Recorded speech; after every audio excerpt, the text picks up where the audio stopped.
when people like Gary Neville and Rio Ferdinand sign up to something, are they signing up then to salary caps and wage controls? Because I bet they're bloody well not, because that's part and parcel of what's needed to reset the whole landscape of football. They'll pick and choose. Are they talking about guys coming in that own football clubs that they're involved with, which are billionaires that run football clubs in Valencia? They don't run them the way the country wants it. Can I just ask you something? Because important. I think you've pushed on a point there for me. I have to be honest. The lack of knowledge on this for me. Simon's better at this type of thing than me. But my question is quite a simple one: is that if you're talking about an independent regulator or governing body, how the hell do you make sure that everybody involved in that independent body is legitimate, honest, integral, and not got their own agenda? Don't get them from football. But even then, we're looking at corruption in UEFA and FIFA. We've, there's things going on with the PFA. We're talking about, the bottom line is you want to protect the traditional football pyramid. But what I'm saying, Jim, that there's 92 clubs we're talking about, and below that. So how do you bring? But it's really simple. It's really simple. If we're going to protect the other 72 clubs and the clubs below that, change the distribution model. Just change. And how are you going to do that? You have to get the broadcasters on board. You have to get the Premier League on board. You have to get the Premier League to say, we're a bunch of turkeys voting for Christmas. We're prepared. They weren't prepared to give bugger all. You see an example that Ollie Holt wrote in a brilliant article that he wrote over the weekend on the Mail on Sunday, talking about one of the best guys of the bunch was Steve Parish at Crystal Palace, talking about how distribution is. But his argument was that the supermarkets have to fund the local corner shops, and he's the best one of the bunch. The attitude is very simple. Unless you're going to break that particular egg and make a different omelette, you're going to have the same situation. And how you get past it now, with the Premier League having to accept the fact that all the money going to them is what's destroying football. It's destroying the framework of this country. And all the money going to the players is what's made the greed of the big six become more prevalent. And unless you're going to reset all these, so does the government, you're barking at the moon. Would a regulator have stopped the big six debacle, the Super League debacle?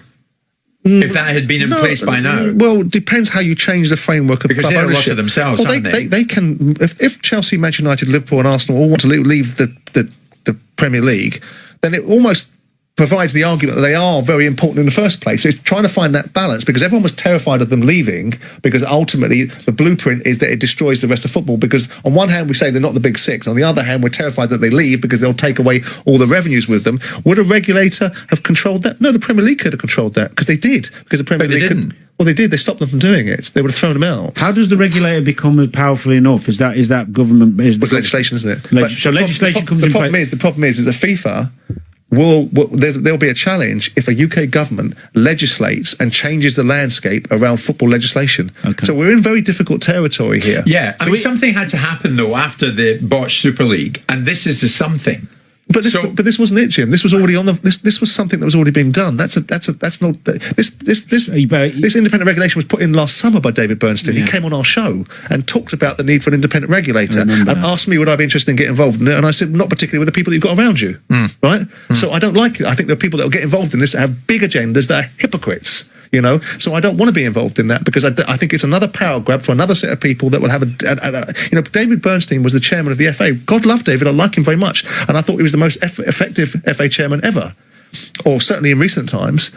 But we're now talking about people that were ineffective in their jobs, really, despite being an effective, bad one amongst a bad bunch, a good one amongst a bad bunch, and now coming into the fore saying, OK, we'll be good at being independent regulators. I wasn't able to change things when I was the chairman of the FA, but I'll be able to change it when I've got an independent regulation. I mean, at least Neville, Ferdinand, Carragher, Lineker are coming forward. What would be the main strengths and qualities and characteristics needed of somebody if we did get to a point where there was an independent regulator, somebody heading that?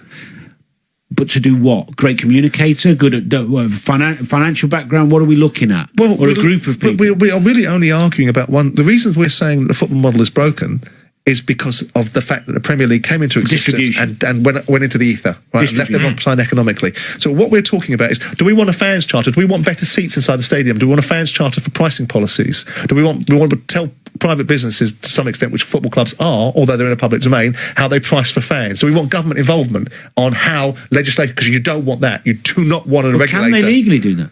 Say again? Could they legally do that? If they're given the powers, by the same way that the Ofcom regulate the way that broadcasters are able to say things and not say things, the way that the regulators for the gas authorities can get underneath their pricing policies and what the customer should experience, you'll get that territory. So you need to be very careful what you want.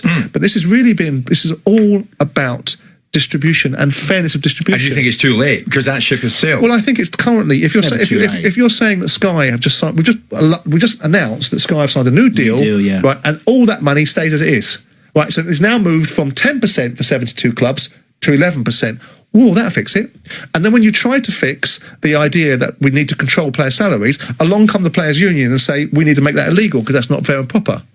And we've got to have really big people with big thinking that have got big balls rather than people that stand on platforms that are hypocritical about their own point of view. Sure, but a regulator outside of this coming in like this is going to attempt to sort out some of the things that you've just mentioned. Not without legislation. They Not won't have without the power legislation. to. What you'll do is if you get as many signatures as you get over 100,000 signatures, you start to get it read in Parliament. That's what they're trying to drive towards, right? Yeah. And then you'll get a select committee that will be sat there with people that don't really understand what they're asking. Because we had a select committee the other day and people going up in arms about the fact that people didn't ask certain particular questions. Yeah. Remember? No, I think it was about I remember European that. Super League. I mean, the government, could the government railroad it through without football's permission?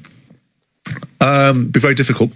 But also, if we're talking about the ownership crisis, because fans must understand what this really means, because at the centre of it really is about money. If they believe it's about fan ownership, then they're misguided.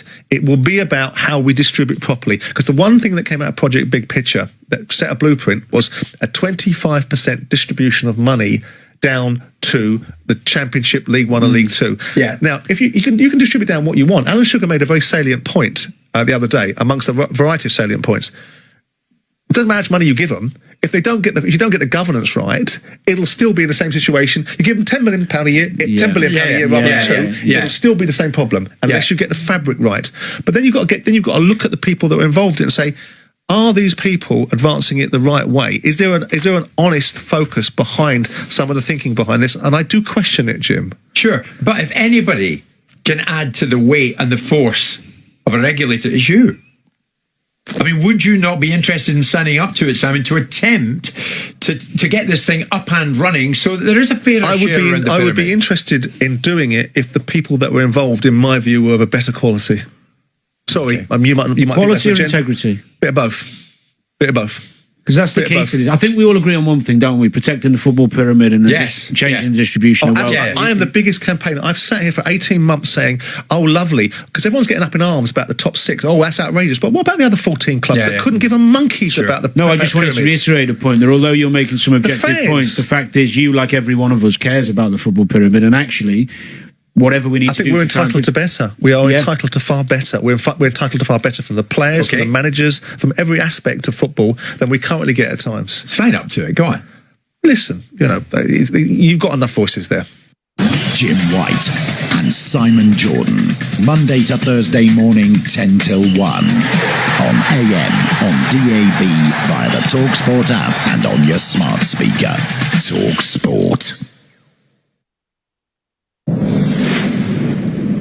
I always have something in my mind that at the moment I didn't find funny, but now thinking about it so many times, I always like we were when Antonio Conte first came to Chelsea. I didn't really play the first 3 months.